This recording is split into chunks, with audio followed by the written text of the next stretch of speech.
ഈ video skip ചെയ്യാതെ എല്ലാവരും മുഴുവനായിട്ടൊന്ന് കാണാൻ ശ്രമിക്കണേ. ഞാൻ കോഴിക്കോട് നിന്ന് മംഗലാപുരം വരെ പോകാൻ വേണ്ടി ശനിയാഴ്ച ഓഗസ്റ്റ് 2 ഒന്ന് ബസ് ബുക്ക് ചെയ്യാൻ വേണ്ടി ശ്രമിച്ചപ്പോൾ കണ്ട കാഴ്ചകൾ നിങ്ങളുമായിട്ടൊന്ന് പങ്കുവെക്കാമെന്ന് കരുതി.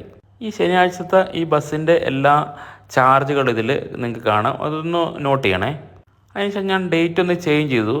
ഞായറാഴ്ചത്തെ ഡേറ്റിലേക്ക് ഇട്ടപ്പോൾ വരുന്ന വ്യത്യാസങ്ങൾ നോക്കുക. ഓരോ ബസ്സിലും ചാർജുകൾക്ക് വ്യത്യാസം വന്നു. 1-2 ബസ്സുകൾക്ക് മാറ്റമില്ല, പക്ഷേ ബാക്കി എല്ലാ ബസ്സുകൾക്കും 60 രൂപ അടുത്ത് ചാർജ് കൂടിയിട്ടുണ്ട്.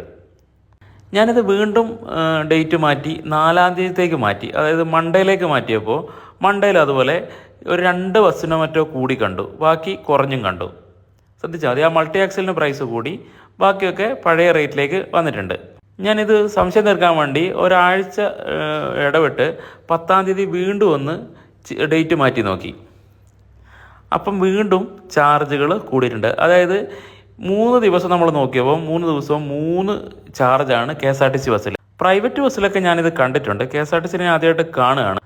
ഇത്രയൊക്കെ ജനങ്ങളെ പിഴിഞ്ഞിട്ടും KSRTC നഷ്ടത്തിലാണെന്ന് പറയുന്നത് എന്താ അല്ലേ? നമ്മുടെ മന്ത്രി ഇതൊക്കെ ഒന്ന് കാണണേ.